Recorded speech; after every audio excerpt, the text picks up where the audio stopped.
Everyone, this is Poonam. Welcome to my YouTube channel. आज के session में आज हम डिस्कस करने वाले हैं समास। ठीक है, काफ़ी इंपॉर्टेंट टॉपिक है। ये आपके एग्ज़ाम में आता ही आता है, चाहे आप किसी भी एग्ज़ाम की प्रिपरेशन कर रहे हो, चाहे आप सीटेट कर रहे हो, एसटेट कर रहे हो, ठीक है, DSSS कर रहे हो, ठीक है, जितने भी आपके कॉम्पिटिटिव एग्ज़ाम होते हैं उसमें ये टॉपिक आपका आता ही आता है। तो मोस्ट इम्पॉर्टेंट टॉपिक है, इससे आपके 1 मार्क्स का क्वेश्चन आता ही आता है आपके एग्ज़ाम में। ठीक है, चाहे आप कितने भी प्रीवियस ईयर क्वेश्चन उठा के देख लीजिए, आपको इस टॉपिक से एक क्वेश्चन आपको ज़रूर मिलेगा ही मिलेगा। ओके, सेशन को स्टार्ट करने से पहले जो बच्चे मेरे चैनल पर नए आए तो जल्दी से चैनल को सब्सक्राइब कर लें ताकि आपको क्लासेस के नोटिफिकेशन टाइम पर मिल जाए।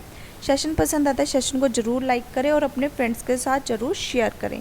टेलीग्राम चैनल ज़रूर ज्वाइन कर लेना, पूनम शर्मा ऑफिशियल, वहीं पर ही आपको सारे इंपॉर्टेंट अपडेट्स प्रोवाइड कराए जाते हैं। ओके, आज का हम सेशन स्टार्ट करते हैं समास। ठीक है, अगर हम समास का संधि विच्छेद करें तो सम प्लस आस। ठीक है, सम का मतलब होता है पास और आस का मतलब होता है बैठना। जब दो शब्द मिलते हैं और नए शब्द का निर्माण होता है उसे हम क्या कहते हैं? समास कहते हैं। अगर हम समास की बेसिक परिभाषा दें तो सबसे पहले क्या है? समास का पास आना। जब दो शब्द आपस में पास आते हैं और इसके अंदर 2 पद होते हैं, पहला होता है पूर्व पद और दूसरा होता है उत्तर पद। ठीक है, कुछ संधि समास है। ठीक है, इसको जानना बहुत इंपॉर्टेंट है। कुछ सारी संधि समास नहीं है, कुछ संधि समास होती है। ठीक है, और सारे समास संधि नहीं होते हैं। ठीक है, तो कुछ संधि समास होती है। ओके, हम समास की परिभाषा देखें। समास का अर्थ होता है संक्षिप्तीकरण। इसका मतलब है छोटा करना। ठीक है, समास में 2 पद होते हैं और एक दूसरे के समीप आकर किसी अन्य स्वतंत्र नए शब्द की रचना करते हैं तो उसे हम समास कहते हैं। ठीक है, समास के मूल रूप से 4 प्रकार होते हैं। ठीक है, और टोटल आपके 6 होते हैं। आपके एग्जाम में इससे क्वेश्चन ज़रूर आता है कि समास के कुल कितने प्रकार होते हैं।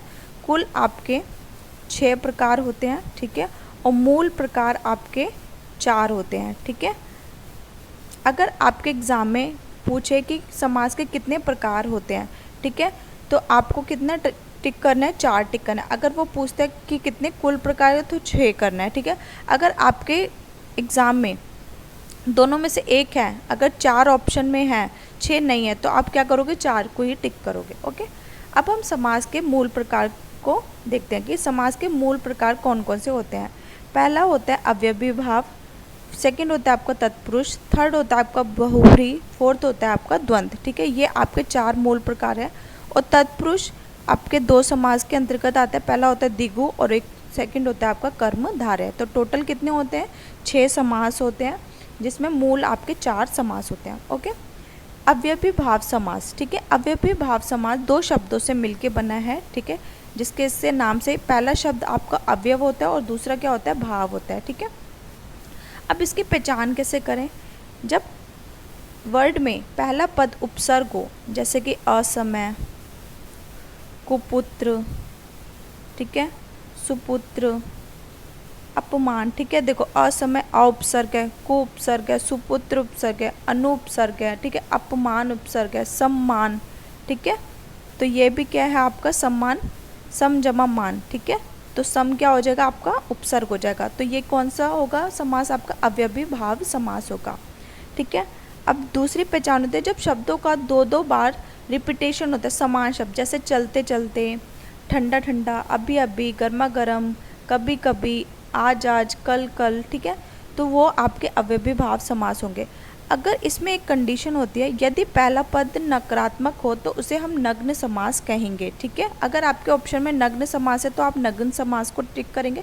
अगर आपके ऑप्शन में अवयवी है तो अवयवी भाव समास को टिक करेंगे। ओके, जैसे कि अमर, ये किसके एग्जाम्पल है? नग्न समास के। अमर जो कभी ना मरे, अनिश्चित, ठीक है, जो निश्चित ना हो, असमय, कुपुत्र, अवगुण, निरादर, अनिश्चित, जिससे क्या हो? नेगेटिव सेंस है। ओके, सेकंड है आपका द्वंद्व समास।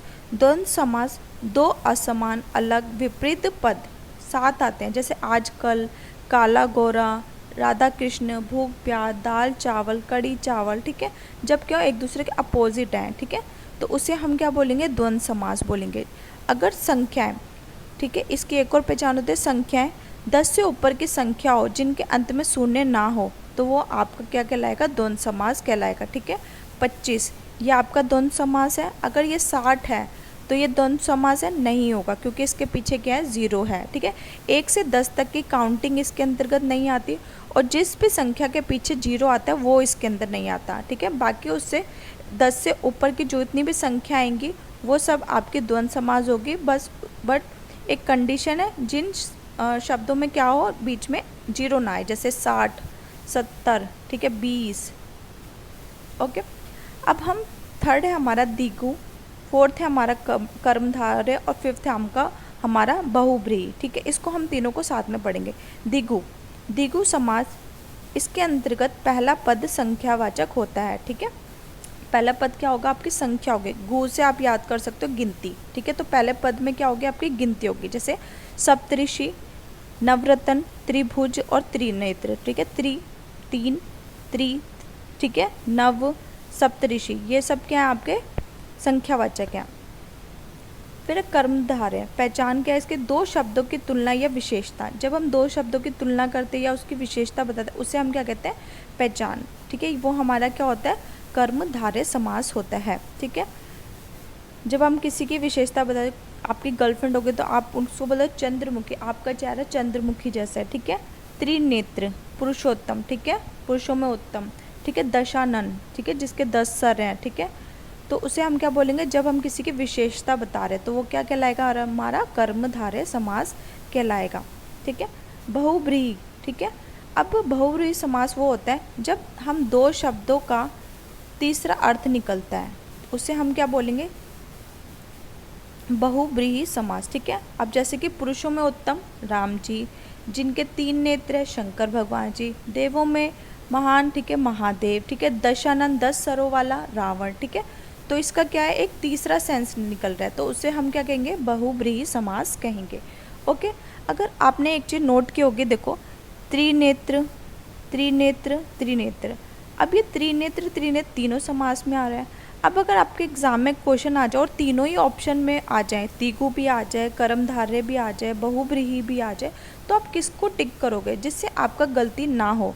तो इसका एक क्रम होता है, तो आपको उसी क्रम के अकॉर्डिंग आपको आंसर लिखना होगा। ओके, देखो, समास का क्रम पहले क्या होगा, बहुब्रीहि आएगा, फिर दिगु आएगा, फिर तत्पुरुष आएगा, फिर कर्मधारय आएगा। अब मुझे बताइए त्रिनेत्र में कौन सा समास है। ठीक है, तत्पुरुष हो नहीं सकता, अव्ययी भाव हो नहीं सकता, ठीक है, द्वंद्व हो नहीं सकता, तो कौन सा आया, दिगु। ठीक है, फिर सेकंड में बहुब्रीहि नहीं हो सकता है।